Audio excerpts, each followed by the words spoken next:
আসসালামু আলাইকুম এভরিওয়ান, সবাই কেমন আছেন? আলহামদুলিল্লাহ সবাই ভালো আছেন। আমিও আলহামদুলিল্লাহ ভালো আছি।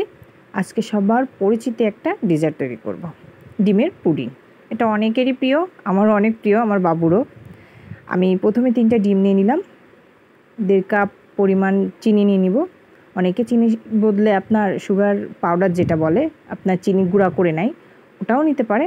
আমি চিনিটা নিলাম, এই জন্য আমার হ্যান্ড ব্লেন্ডার দিয়ে একটু মিক্সার দিয়ে মিক্স করে নিতে হবে, কারণ একটু টাইম লাগবে চিনিটা গলতে।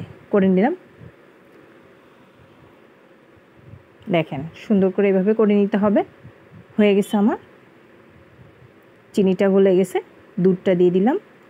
এখন আমি আমার চয়েস মতো একটু ভ্যানিলা এসেন্স দিয়ে দিলাম। অনেকে ব্ল্যাক পেপার দিতে পারে, গোলমরিচের গুঁড়া। আমি একটু ক্যারামেল করে নিব, চুলায় বসিয়ে দিই। ক্যারামেলটা করে ওর ভিতরে মিক্সারটা দিয়ে দিব, দিয়ে গরম পানি করে ওর ভিতরে আমি দিব, বসিয়ে দেবো বক্সটা দিয়ে। টাইম মতো আধা ঘন্টা পরে আমি এটা নামিয়ে ফেলবো। দেখেন